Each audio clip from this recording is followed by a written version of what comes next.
Salam sade, salam hari Jumat. Hari ini Jumat Agung ya. Sebelumnya buat teman-teman yang seiman, selamat merayakan Jumat Agung ya. Ibadahnya diperkuat.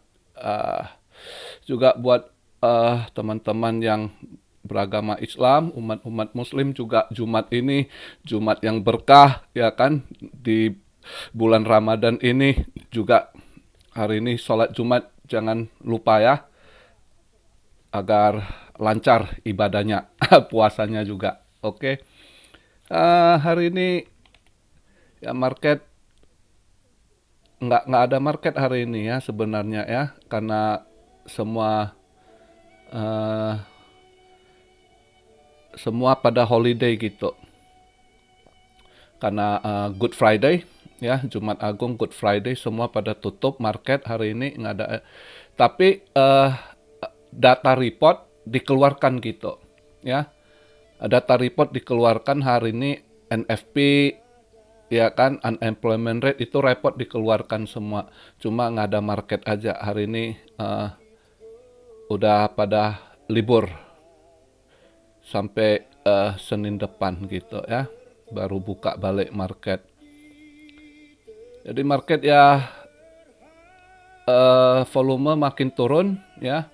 Ini saya buat video market cap di 1 triliun,183, volume 35,2 billion, dominance menurun 45,8. Tapi ini saya rasa data disetel ini sama Binance gitu ya. Kalau CMC ini kayaknya kita lihat ininya nggak sinkron gitu. Tapi ya biarin lah, setelan dia punya market gitu kan. Cuma kita aja kondisi gini agak hati-hati gitu ya. Bitcoin di 28.062, ETH di 1878, BNB 312 ya, sama seperti kemarin lah, rada sideways ya. Jadi rada sideways.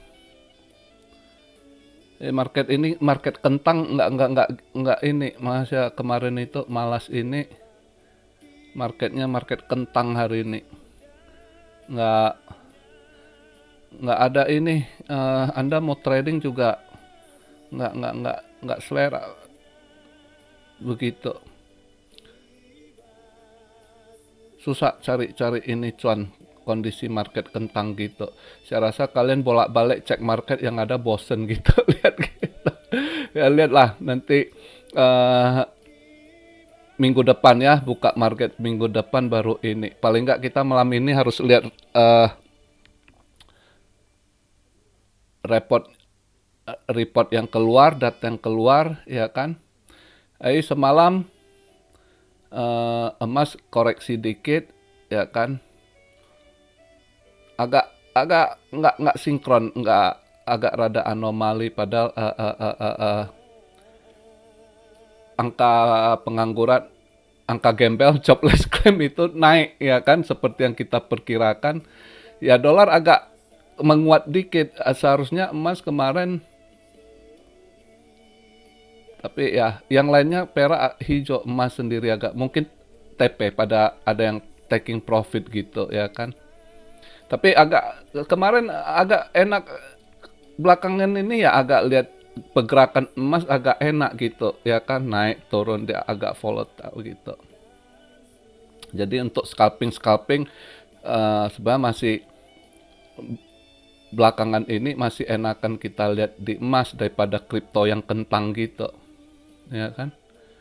Jadi di hari Jumat ini, hari ini nanti ya hampir 8 jam lagi lah nanti baru keluar data reportnya, NFP sama unemployment rate gitu ya. 8 jam lagi lah baru keluar datanya, baru lihat. Mungkin market nggak terlalu pengaruh gimana, karena pada tutup. Mungkin ngaruhnya nanti minggu depan Senin, pas udah buka market baru ketahuan ini arah marketnya ya kan. Tapi satu ini data yang keluar hari ini, ya besok kalau Senin pagi buka market juga ada ancang-ancang lah gitu, bisa pasang ancang-ancang, ya kan. Jadi hari ini yang nggak terlalu gimana berita, ya kondisi makin makin pailit lah ya. Saya baca berita, ada bocor berita dari FDIC, ternyata sebenarnya makin banyak bank yang kolaps gitu, cuma ditutupi gitu. Yang kecil-kecil ditutupi, nggak terlalu perhatian juga media, jadi dibiarkan gitu. Padahal banyak sekali udah kolaps gitu, ya, ditutupi itu. Terus hari ini sedikit saya bahas pertanyaan aja lah. Yang tanya, Om tolong bahas FTX gimana? Katanya mau di ini lagi, dibangun balik ini. Saya sih nggak terlalu inilah ya, kasus FTX ini panjang. Jadi nggak segampang itu. Ya kan, terus yang mau bangun balik itu FTX juga, yang orang-orangnya juga udah pernah kasus juga gitu. Jadi nggak tertarik lah. Juga kasus dia mau ini kan, ya dia bilang nanti akan kembali. Itu banyak bullshit juga gimana cah. Ini sendiri proses mereka di pengadilan makan waktu gitu. Ya kan? Itu benang kusut juga. Mana hari ini kalau Anda lihat si Bitboy bahas juga dia terlibat, si Sam Bankman-Fried makin keluar tuh kejahatan dia itu. Ternyata ada money laundering juga kalau dilihat ininya. Jadi banyak proses yang nggak ini. Kalaupun dipaksakan, saya rasa ada rencana apa lagi yang mau mereka kerjakan. Misalnya yang mau buat ini, yang orang dari Three Arrow Capital, si Suzu gitu ya. Mereka di belakang mau kerjain apa. Yang gitu-gitu yang nggak bisa dipercaya lagi. Jadi saran saya sih, don't touch. Kalau saya nggak akan ini lagi, walaupun dia ini buat exchange baru, saya nggak akan pakai mereka punya gitu, ya kan? Nggak bisa dipercaya gitu. Mereka pasang jebakan lagi. Jadi yang gitu-gitu nggak terlalu inilah buat saya, biarkan aja. Udah anggap hilang duit, donasi buat mereka lah, sedekah buat mereka. Terus yang minta bahas gini, gimana efeknya? Ya belakangan ini berita pelemahan dolar ya, de-dollarization gitu ya. Gimana Om tolong bahas gimana ini Cina sama Rusia akan buat currency baru gimana terhadap dolar. Begini, ini nggak bisa. Memang kalau kalian lihat ini banyak pakar, wah ini dolar akan hancur begini gitu. Kalau saya sendiri pandangan nggak segampang gitu. Mungkin sementara karena masih negatif nih ya, dolar agak drop. Dan juga ini udah 2023 memasuki campaign gitu ya kan. Nanti 2024 ya tergantung siapa presidennya. Karena mereka masih ada waktu gitu untuk perbaiki gitu. Memang kondisi Amerika sekarang itu agak mirip Indonesia tahun 80-an lah, di mana KKN-nya udah terlalu parah gitu ya. KKN, korupsi, kolusi, nepotisme, ya kan. Jadi itu yang harus dibersihkan gitu. Lawannya siapa? Ya Donald Trump. Jadi kalau lihat dari kasus-kasus sekarang media kan dikontrol sama mereka. Jadi beritanya secara ini, padahal sebenarnya kalau dari kita harus lihat dari sisi lain juga, bukan media mainstream yang ini itu dikontrol. Kita harus lihat ini. Jadi kasus indictment Trump ini juga itu, kalau info yang saya dapat itu juga jebakan settingan. Itu yang suruh buat yang serang otak di belakang daripada ini, ya kan, mau menjarakan si Trump ini itu Obama gitu. Jadi semua orang udah tahu kalau si Biden ini puppet. Jadi bonekanya dari Obama sebenarnya. Makanya mereka ada yang bilang politisnya sebenarnya Obama ini kayak running third term, periode ketiga gitu. Ya kan, di belakang sebenarnya dia gitu, otak-otak kotornya gitu. Karena banyak kejahatan dia sebenarnya ada di tangan Trump juga, jadi gitu. Tapi dia coba cover, dia tutupi gitu. Termasuk salah satu yang sangat penting, menurut yang kabar saya dengar, eh, sebenarnya Obama itu bukan lahir di Amerika gitu. Menurut, tapi ini masih belum ada pembuktian gitu, lagi diincar gitu sama mereka gitu, bahwasanya kalau terbukti dia bukan lahir dari Amerika, berarti dia nggak berhak jadi presiden Amerika sebenarnya, berarti ada pemalsuan akte lahir. Nah, hal ini kemungkinan Trump tahu gitu ya sebelumnya gitu. Jadi banyak hal di belakang layar politik ini yang terjadi, yang di media sosial, media itu nggak dipublish gitu karena ditutupi, karena sampai saat ini media ini dikontrol sama mereka gitu. Dan musuhnya Trump ini kan bukan dalam aja, dari luar organisasi besar udah memang nggak mau dia jadi presiden gitu dari awal periode pertama dia itu, karena ya memang dia straight, dia mau perbaiki Amerika. Ternyata termasuk NATO itu ya, NATO itu benci sama Trump gitu ya, PBB sama, karena budgetnya itu dipotong. Terus juga ini misalnya kayak NATO gitu ya, waktu Trump jadi presiden, ternyata itu kan ada setoran tiap, dia kalau nggak salah 28 negara ya total NATO gitu ya. Sebelum ini Finland masuk ya, sebelumnya itu 28 waktu Trump periode. Itu Trump pernah panggil semua orang uh, anggota NATO, ya kan?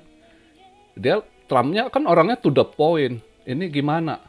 Kalian sebagai member nggak ada yang bayar, karena mereka ada istilahnya harus ada ini, masing-masing negara. Cuma 8 negara yang keluar duit cover, 20 negara lagi nggak ini. Trump tagih sama mereka. Makanya Trump ini dibenci. Maka dihadang terus dia, jangan jadi presiden lagi gitu.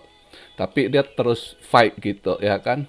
Nah, secara di internal negara Amerika sendiri dia diserang dari dalam, dari luar juga diserang gitu ya kan.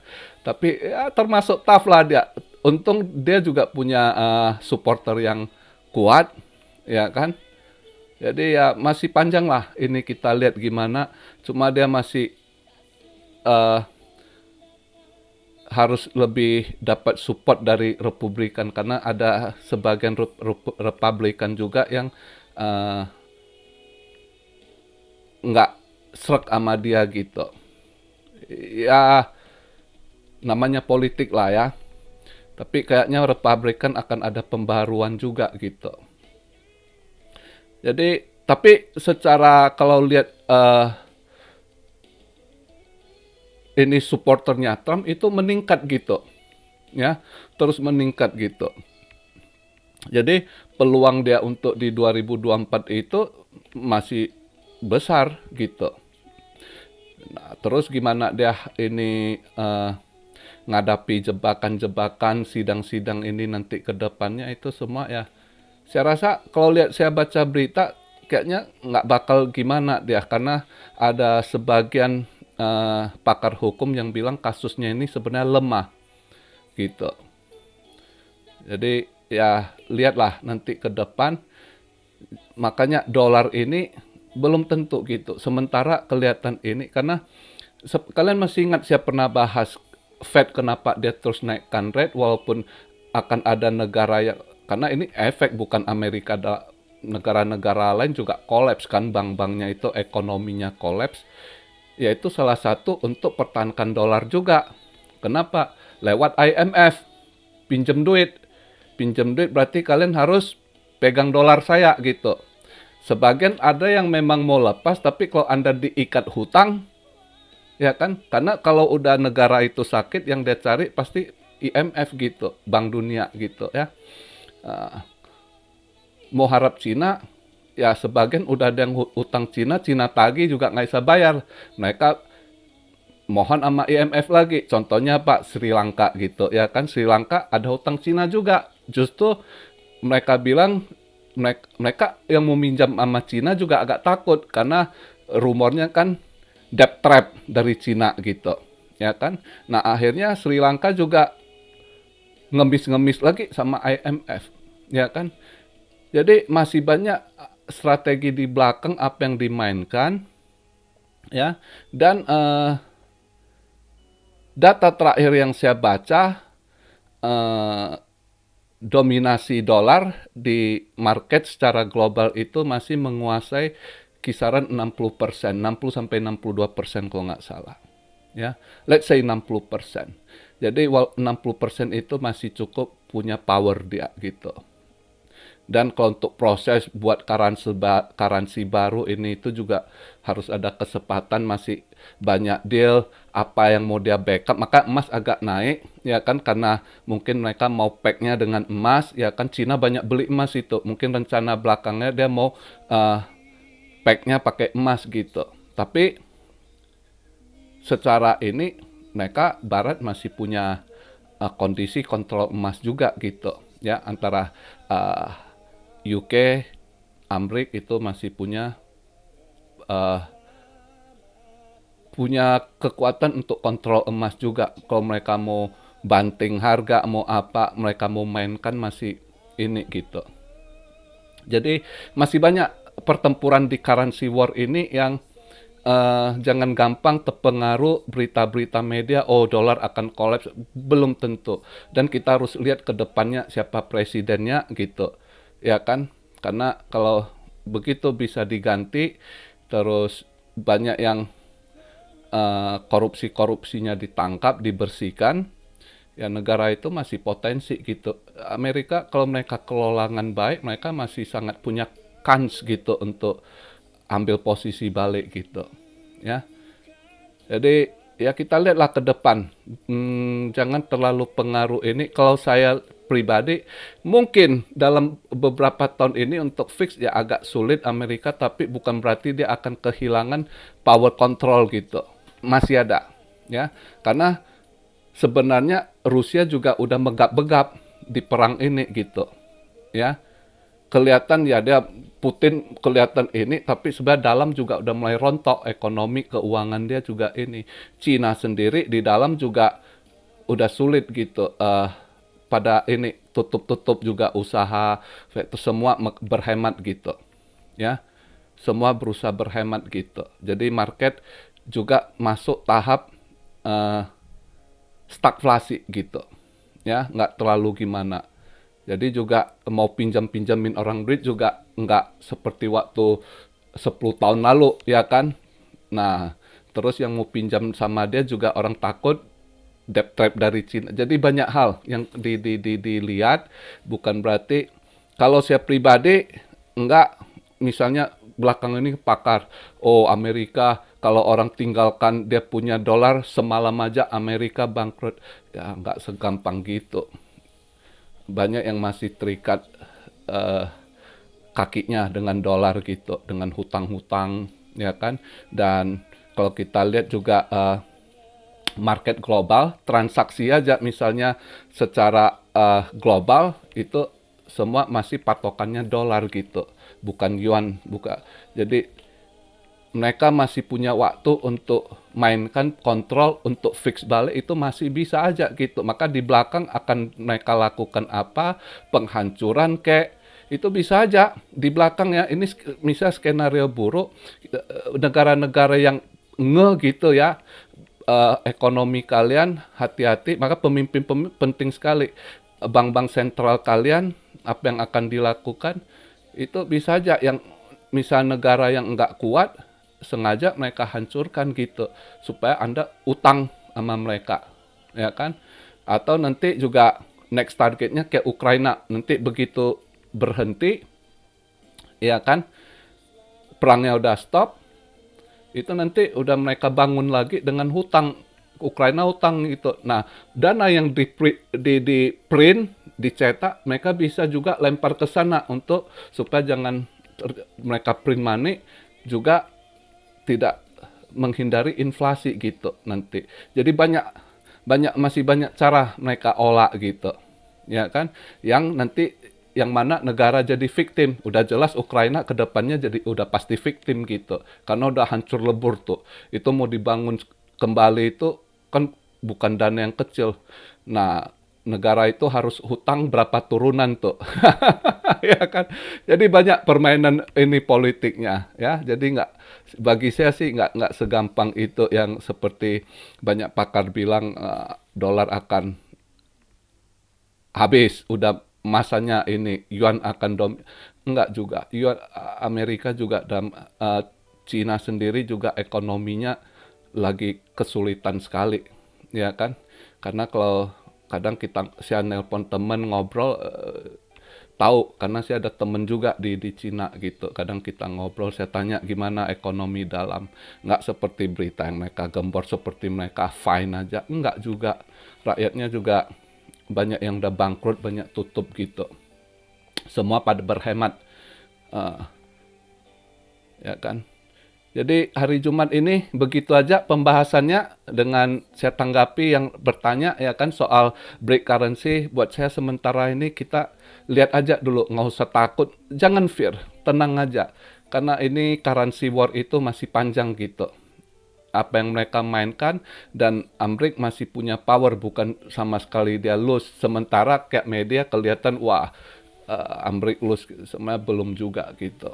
Cuma sementara kelihatan ada kesepakatan banyak yang mau meninggalkan dolar gitu, tapi tidak segampang membalikkan tangan ya kan. Dan juga banyak negara krisis, makin akan bangkrut punya akan terjadi. Akhirnya nanti mereka bangkrut mau minta pinjam sama siapa? Kan itu juga. Ya kan pasti pertama Bank Dunia, IMF gitu. Ya kan? Dan mereka mau pinjam Cina juga agak ragu-ragu dengan segala persyaratan, dengan yang udah semua banyak tahu debt trap-nya gitu. Ya kan? Jadi tenang aja, kita lihat aja arus ini kan enak, seru sebenarnya gitu. Cuma jangan takut, jangan fear gitu. Yang penting udah tahu langkahnya, terus juga lihat tahun depan 2024 pemimpinnya siapa, presidennya yang terpilih. Jadi juga kita ada satu gambaran sebagai investor itu yang selalu kita target tuh long term gitu. Ya kan? Bukan lihat kejadian hari 1-2 hari ini, kita kejadian itu gimana efeknya ke depan, ke depannya siapa yang akan jadi ini efeknya, itu yang kita selalu lihat gitu menganalisanya. Oke, jadi begitu aja video di hari Jumat ini. Happy Good Friday to everyone. Salam Syarioh dari Tokyo. God bless you all. Be blessed, be blessed, be blessed. Immanuel, haleluya.